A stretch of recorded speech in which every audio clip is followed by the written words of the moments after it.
Good morning friends. जैसा कि हम लोग सेकेंड ईयर प्रैक्टिकल में सबसे पहला 1 नंबर किए थे डीसी मशीन के भागों की पहचान, ठीक है। अगला प्रैक्टिकल आज हम लोगों का होगा कि डीसी मशीन के टर्मिनल को फाइंड आउट कैसे करते हैं, यानी कि डीसी मशीन में कौन कौन सा टर्मिनल रहेगा, कितना रहेगा, और वो टर्मिनल कौन किसका किसका वाइंडिंग का रहेगा।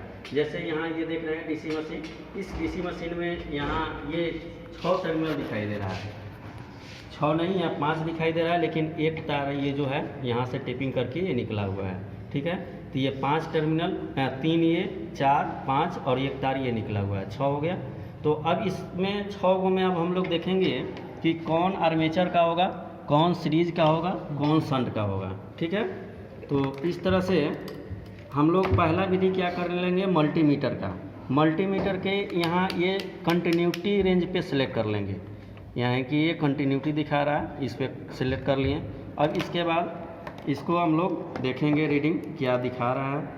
तो इसके लिए क्या करते हैं कि एक तार को, एक स्कोप को कहीं एक जगह फिक्स करते हैं, फिर इसके बाद एक एक करके हम लोग यहाँ लगाते हैं। जैसे एक यहाँ लगा दिए, रीडिंग दे रहा है, नहीं दे रहा है, फिर यहाँ लगाएंगे, नहीं दे रहा है, फिर इसके बाद यहाँ लगाएंगे ये इस टर्मिनल पे, नहीं दे रहा है, फिर एक टर्मिनल यहाँ जो है हम लोग का तार वाला, इस पे लगा कर देख लेंगे, ये नहीं दे रहा है, नहीं दे रहा है। फिर इसके बाद एक बचा हुआ ये टर्मिनल, देखिए इस पे क्या है, रीडिंग दे रहा है।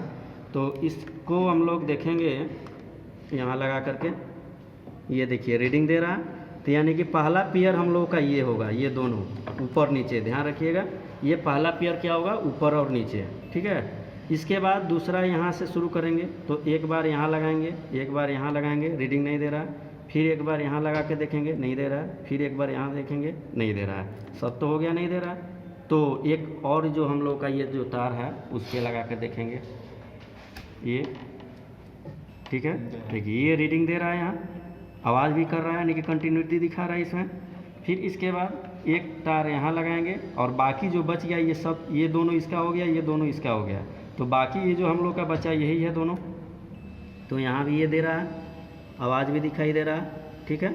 तो इस तरह से हमने टर्मिनल को फाइंड आउट किया कि ये जो है ये विधि, यानी कि ऊपर नीचे एक पेयर, ये दोनों का एक पेयर और ये दोनों का एक पेयर, यानी कि एक एक पेयर पता चल गया। तो अभी हम लोग ने ये मल्टीमीटर के द्वारा किए हैं। अब हम लोग इसके बाद क्या करेंगे, सीरीज टेस्ट लैंप के द्वारा। तो यहाँ हम लोग के पास ये सीरीज टेस्ट लैंप है, ये सप्लाई आया हुआ है, ठीक है। अब इसमें हम लोग सीरीज टेस्ट लैंप के पास से मदद से हम लोग इसका टर्मिनल को फाइंड आउट करेंगे। तो क्या कर लेंगे, 2 तार को हम लोग ने इसमें ले लिया, इसके टॉप प्लग में लगा देंगे सॉकेट में, ठीक है। और लगाने के बाद यहाँ ये तार को लगा कर आपस में सटा कर देखेंगे जल रहा है कि नहीं, ठीक है। अब यहाँ क्या करेंगे, एक एक को क्या अलग अलग कर लेंगे, ठीक है। ये एक तार को यहाँ सटाएंगे और बारी बारी से यहाँ, जैसे मल्टीमीटर का लीड सटा करके देखे हैं, इस तरह से ये लैंप जल रहा है, नहीं जल रहा है, लैंप यहाँ एक सटाएंगे और बारी बारी से यहाँ सटा करके देख रहे हैं कि लैंप जलेगा कि नहीं। तो देखिए ये लैंप नहीं जल रहा है, लेकिन ये स्पार्क दिखाई दे रहा है। ये टर्मिनल पे सटाने के बाद क्या कर रहा है, स्पार्क दिखाई दे रहा है। तो इससे पता चल रहा है कि सर्किट पूरा हो रहा है। और ये लैंप नहीं जलने का मतलब क्या है कि रेजिस्टेंस इसका बहुत ज़्यादा है, ठीक है। तो थ्योरी में हम लोग पढ़े हैं कि जिस वाइंडिंग का रेजिस्टेंस, यानी कि फील्ड वाइंडिंग का रेजिस्टेंस क्या होता है, ज़्यादा होता है, ठीक है। फील्ड वाइंडिंग का रेजिस्टेंस ज़्यादा होता है क्योंकि ये पतले तार और अधिक लपेट में बनाया जाता है। क्यों, क्योंकि ये पैरेलल में जुड़ता है, तो पैरेलल में वोल्टेज ज़्यादा होता है, इसलिए इसका रेजिस्टेंस ज़्यादा रखा जाता है। तो ये रेजिस्टेंस ज़्यादा के कारण वो बल्ब नहीं जल रहा है, केवल यहाँ स्पार्क दिखाई दे रहा है, ठीक है। तो ये दोनों पेयर पता चल गया। फिर इसके बाद एक इसमें लगाएंगे और बारी बारी से दोनों में सटाएंगे, नहीं जला लैंप। एक टर्मिनल यहाँ जो है ये देखिए ये जल गया लैंप, ठीक है। तो इस तरह से ये पता चल रहा है कि ये इसका ये पेयर होगा, तो एक ऊपर वाला और एक इसका, ये दोनों पेयर हुआ। फिर इसके बाद एक ये होगा बचा हुआ। तो यहाँ अब हमें एक तो पता चल गया कि ये क्या है, आर्मेचर का, शंट फील्ड का, लेकिन ये 2 पता नहीं चल रहा है किसका होगा। 2 में से अब एक बचा हुआ है हम लोग के पास आर्मेचर और एक बचा हुआ है सीरीज फील्ड, ठीक है। तो ये दोनों को पता करने के लिए अब हमें यहाँ आर्मेचर पे आना पड़ेगा। आर्मेचर पे जो कार्बन ब्रश लगा हुआ है, ठीक है, ये कार्बन ब्रश को क्या करेंगे, निकाल लेंगे। कार्बन ब्रश को हटा लेंगे यहाँ से। और देखिए ये जो है कार्बन ब्रश, ये स्प्रिंग के द्वारा, जैसे कि हम लोग पिछले प्रैक्टिकल में देखे थे कि स्प्रिंग के द्वारा कार्बन ब्रश को दबा करके रखता है, ये निकाल लिए, ठीक है।